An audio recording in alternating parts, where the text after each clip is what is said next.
Social મીડિયામાં એક ચકચારી video viral થયો હતો મારવા બાબતે એ બાબતે શું નિવેદન આપનું?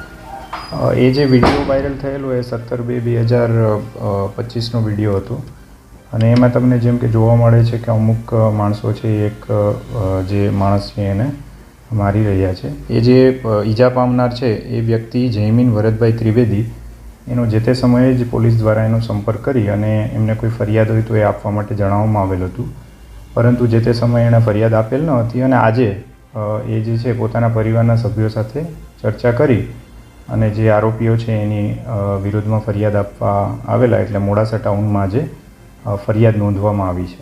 કેટલા લોકો સામે ફરિયાદ દાખલ થઈ, કોણ કોણ છે?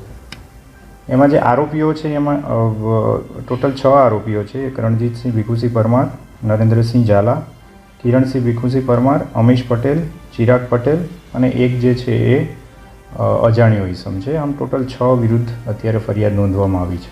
કઈ કલમો હેઠળ ગુનો નોંધવામાં? જે બીએનએસની કલમ છે 189 સબસેક્શન 2, 190, 191 સબસેક્શન 2, 191 સબસેક્શન 3 અને જીપી એક્ટની જે કલમ છે 135 અને બીએનએસની 115 સબસેક્શન 2 એ રીતની કલમોના આધારે ગુનો નોંધવામાં આવ્યો છે. સર, આરોપીઓને ઝડપી લેવા માટેની કોઈ ટીમ દ્વારા જે પણ જોગવાઈ છે કાયદામાં એ રીતે આગળની કાર્યવાહી ચાલુમાં છે. સોશિયલ મીડિયામાં એવું ચાલે છે કે એમનો અપહરણનો પ્રયાસ થયો તો અપહરણની કોઈ કલમ નોંધવામાં આવી?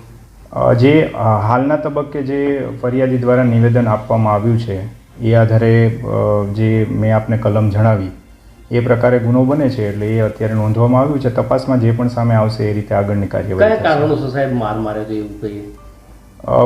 જે ફરિયાદી જણાવે છે એના આધારે ફરિયાદીનો એક મિત્ર છે કે જેની જોડે આજે કિરણસિંહ પરમાર છે એમના પુત્રને કંઈ બોલાચાલી થયેલી અને એનું મન દુઃખ રાખી અને તે એમને આશરો કેમ આપેલો છે અને શા માટે તે એમને સંતાડેલો હતો એ આધારે જે આરોપીઓ છે એના દ્વારા ફરિયાદીને મારવામાં આવેલો હતો.